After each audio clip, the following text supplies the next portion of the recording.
আশা ছিল মনে মনে যাব আমি বৃন্দাবনে হবা পাগলা রয় বাঁধনে হবা পাগলা রয় বাঁধনে মায়ার কাছে রে। নমস্কার, আজ আমি এমন একটি স্থানে দাঁড়িয়ে আছি যেই স্থানের বাতাসে মিশে আছে আধ্যাত্মিকতা, ভক্তি এবং ত্যাগের অপরূপ মহিমা।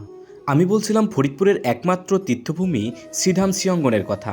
আজকে আমরা এই ভিডিওতে ফরিদপুরের শ্রীধাম শ্রীঅঙ্গনকে ঘুরে দেখব এবং আপনাদেরকে দেখাবো। চলুন আমরা ফরিদপুরের শ্রীধাম শ্রীঅঙ্গনকে ঘুরে দেখি।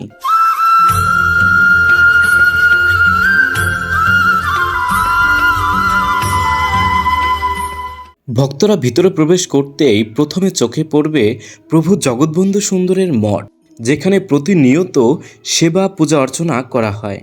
গেটের ডান দিকে রয়েছে প্রভু সুন্দরের গ্রন্থাগার। এখানে প্রভুয়ের লীলাকথা, বাণী ও পূজার জন্য সকল প্রকার সামগ্রী পাওয়া যায়। তার থেকে একটু এগিয়ে আসলে গোমাতা ও তার সন্তানের সুন্দর একটি ভাস্কর্য দেখতে পাবেন। পাশেই আপনারা দেখতে পাবেন প্রভুয়ের আবির্ভাব দৃশ্য আর তার পিতামাতা। এখানে আছে প্রভুয়ের ব্যবহৃত কাঠের নৌকা। এই নৌকা দিয়ে প্রভু হরিকথা বিলিয়ে দিতেন সবার মাঝে। তার ঠিক পাশেই রয়েছে প্রভুর রথ। প্রভু এই রথে করে তার দিদির বাড়িতে যান। আর এটি হচ্ছে সকলের পরিচিত নাট মন্দির। এবং এর পাশে আছে ডাক্তার মহানম্রত ব্রহ্মচারী মহারাজের সমাধিস্থল।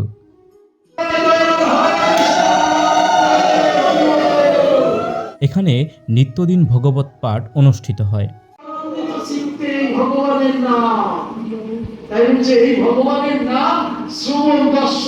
তার পাশ দিয়ে রয়েছে আরও সমাধিস্থল। এর পাশে নির্মিত হয়েছে নতুন ভক্তাবাস।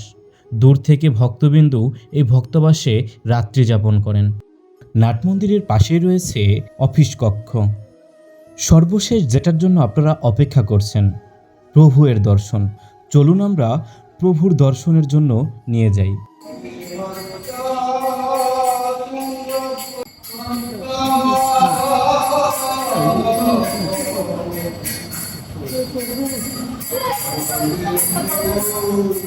ভিডিওটি আজ এখানেই শেষ করতে হচ্ছে।